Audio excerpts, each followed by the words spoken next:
हमने पढ़ा था अधिकार क्या है और अधिकार की विशेषताएं क्या है।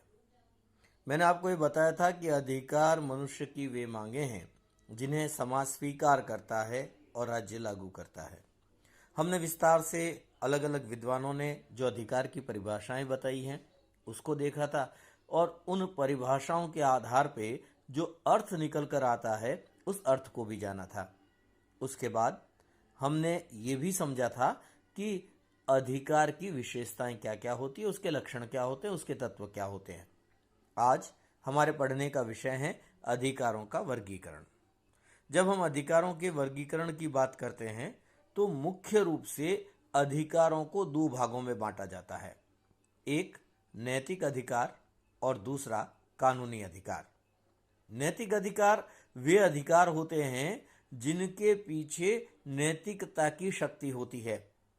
कानून का कोई बंधन इन अधिकारों के पीछे नहीं होता, किंतु नैतिक आधार पर ये अधिकार मनुष्य को प्राप्त होते हैं। कुछ विद्वान राज्य की शक्ति के इसके पीछे नहीं होने के कारण इसे अधिकार की श्रेणी में मानते ही नहीं है, किंतु व्यवहार में नैतिक अधिकार मनुष्य के वे अधिकार होते हैं जिनके पीछे नैतिकता की शक्ति होती है और इसके आधार पर मनुष्य को ये अधिकार प्राप्त होते हैं। दूसरे कानूनी अधिकार। कानूनी अधिकार वे अधिकार हैं, नाम से पता चल रहा है, जिसके पीछे राज्य का कानून होता है। राज्य के कानून के द्वारा जो नागरिकों को प्रदान किए जाते हैं और यदि कोई उनका उल्लंघन करता है तो कानून के आधार पर इसे दंड भी दिया जा सकता है।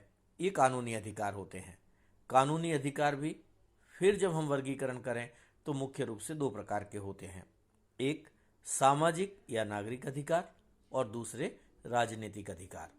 सामाजिक या नागरिक अधिकार मनुष्य के वे अधिकार हैं जो उसे एक समाज का सदस्य और राज्य का नागरिक होने के नाते प्राप्त होते हैं या एक समाज में अपनी भूमिका को निभाने के लिए या नागरिक दायित्वों का निर्वहन करने के लिए उन्हें जो अधिकार प्राप्त हैं वे अधिकार सामाजिक या नागरिक अधिकार के नाम से जाने जाते हैं।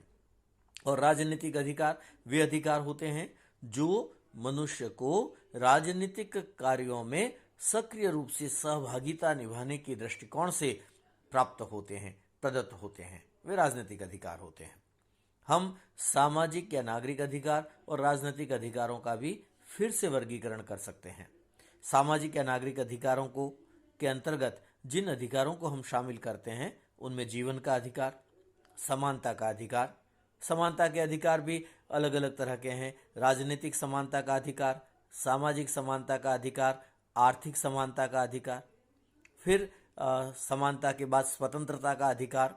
स्वतंत्रताओं में भी अलग अलग तरह की स्वतंत्रताएं आती है, व्यक्तिगत स्वतंत्रता, विचार और अभिव्यक्ति की स्वतंत्रता, अंतःकरण की स्वतंत्रता, समुदाय निर्माण की स्वतंत्रता, नैतिक स्वतंत्रता। ये अधिकार सामाजिक या नागरिक अधिकार।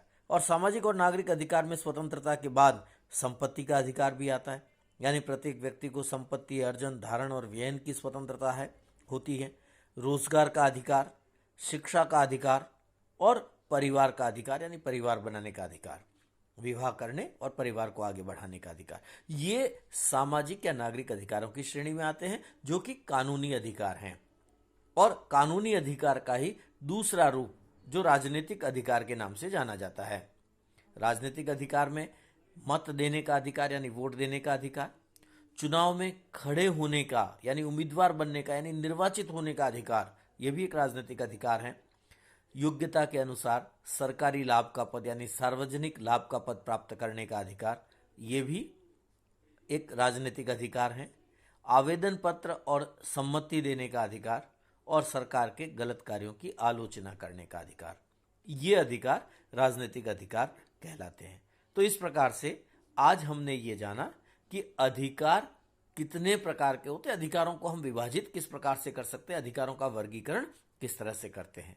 अब जब हम अधिकारों का वर्गीकरण करते हैं उसके बाद अधिकार के अंतर्गत पढ़ने की बात होती है कि अधिकारों से संबंधित विभिन्न सिद्धांत कौन से हैं।